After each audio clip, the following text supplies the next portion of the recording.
Hello, everyone. Do you want to unlock the secret to inner peace and lasting happiness? A secret that even the wisest people from ancient times tried to find? If you do, then this video is for you. Get ready to discover something truly amazing that can change your life forever. Today, we are going on an exciting journey into the world of ancient and medieval philosophy to explore a very special idea, Ataraxia. This word might sound complex, but its meaning is simple and powerful. A state of freedom from worry and trouble. It's about having a calm, clear mind, no matter what happens around you. Imagine feeling completely at ease even when life gets tough. That's Ataraxia, and it's a concept that has guided thinkers for thousands of years. Let's dive in and see how these ancient ideas can bring more peace into our modern lives. Our story begins with the ancient Greek philosophers. They lived in a world full of big questions about life, happiness, and how to live well. Many of them were searching for the best way to achieve a good life, a life free from pain and distress. This search led them to the idea of ataraxia. It wasn't just a passing thought. It was a central goal for many different schools of philosophy. They believed that if you could achieve ataraxia, you would be truly happy and live a good life. Let's start our chronological journey with Democritus, a pre-Socratic philosopher who lived around the 5th century BC. Democritus is often considered one of the first thinkers to talk about ataraxia. For Democritus, ataraxia was closely linked to a balanced mind and a cheerful disposition. He believed that the best way to live was to avoid strong emotions and live moderately. He thought that by understanding the nature of the world, people could reduce their fears and anxieties. If you understood that everything is made of atoms, and that death is just the dispersal of these atoms, then the fear of death would lessen. He saw ataraxia as a state of freedom from disturbance, a kind of mental tranquility achieved through knowledge and moderation. Moving forward in time, we arrive at the Hellenistic period, a truly golden age for the concept of ataraxia. This is where three major schools of thought, Epicureanism, Stoicism, and skepticism, each developed their unique paths to achieving this serene state. These schools emerged after the time of Plato and Aristotle. People were looking for practical ways to live happily and find peace, and ataraxia offered a compelling answer. First, let's explore Epicureanism. Founded by Epicurus around the 3rd century BC, Epicurus and his followers believed that the ultimate goal of life was pleasure, but a specific kind pleasure in the absence of pain and disturbance. For Epicurus, ataraxia was the mental part of this pleasure, the freedom from anxiety and fear. The physical part, freedom from bodily pain, was called aponia.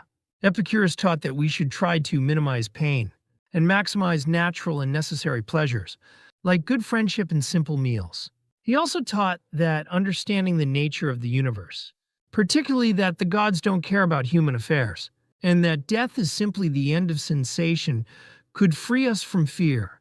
The fear of death and divine punishment were major causes of anxiety, and Epicurus aimed to eliminate these fears through rational understanding. By living a simple life, surrounded by friends and engaging in philosophical discussion, Epicureans aimed to achieve ataraxia.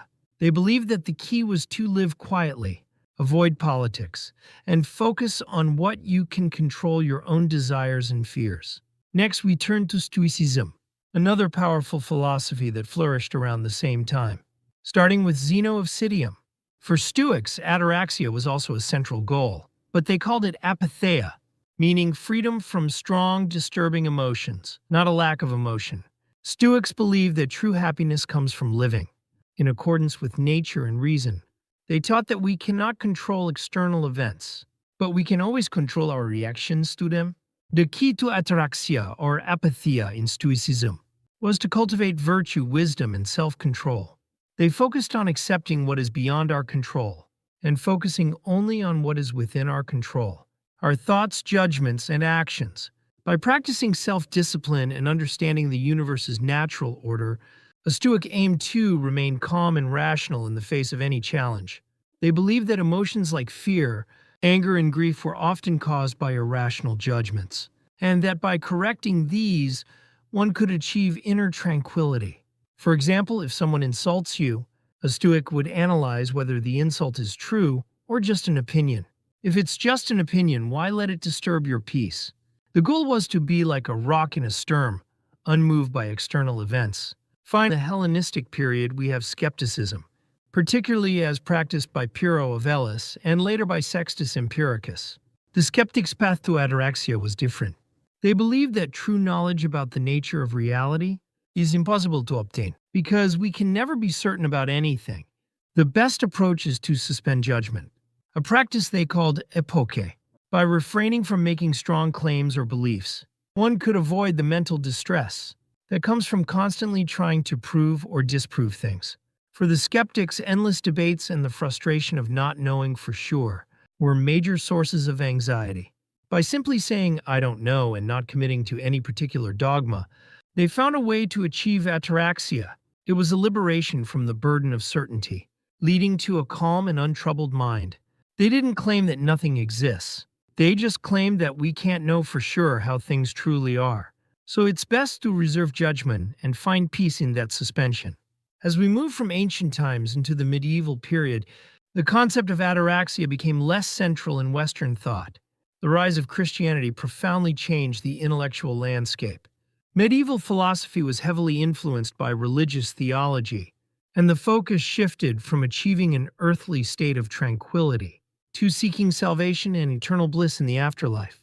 While peace of mind was still valued, it was often understood within a religious framework, as a gift from God or a result of spiritual devotion, rather than a purely philosophical or psychological achievement through human reason alone. However, we can still see echoes of the desire for inner peace and freedom from disturbance in medieval thought.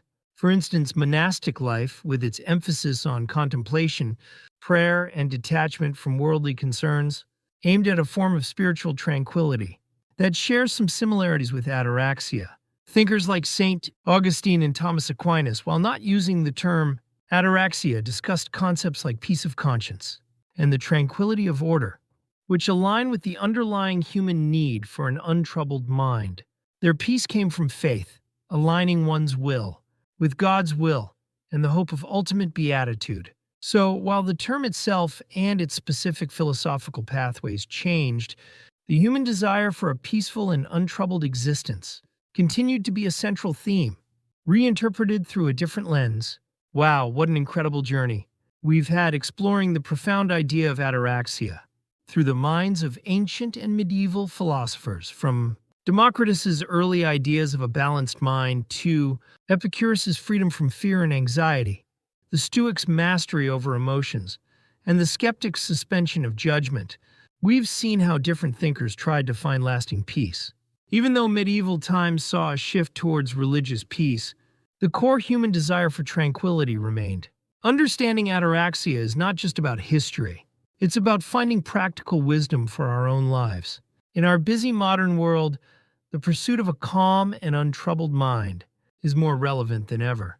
Whether it's by learning to let go of fears, like Epicurus, controlling our reactions, like the Stoics, or embracing uncertainty like the skeptics, these ancient ideas offer powerful tools for achieving a more peaceful and fulfilling life. So, take these lessons with you and start your own journey towards ataraxia today. You have the power to create a calmer, happier you.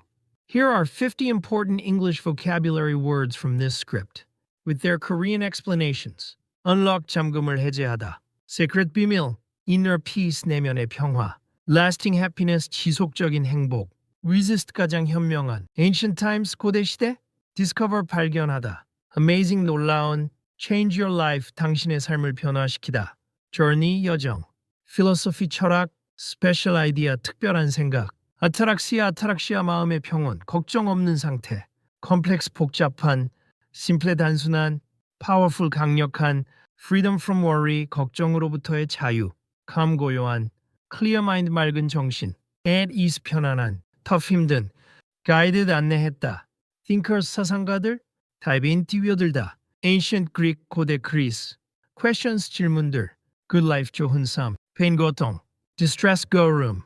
Central goal 중심 목표. Chronological journey 연대기적 여정. Pre-Socratic 소크라테스 이전에. Linked to와 연결된. Balanced mind 균형 잡힌 정신. Cheerful disposition 쾌활한 성격.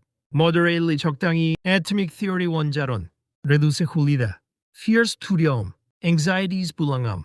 dispersal 분산, mental tranquility 정신적 평온, Hellenistic period 헬레니즘 시대, schools of thought 사상학파, unique paths 독특한 길, 세레네스타테 평온한 상태, 에피쿠리아니즘 에피쿠로스주의, founded by 이이하에 설립된, ultimate goal 궁극적인 목표, pleasure 쾌락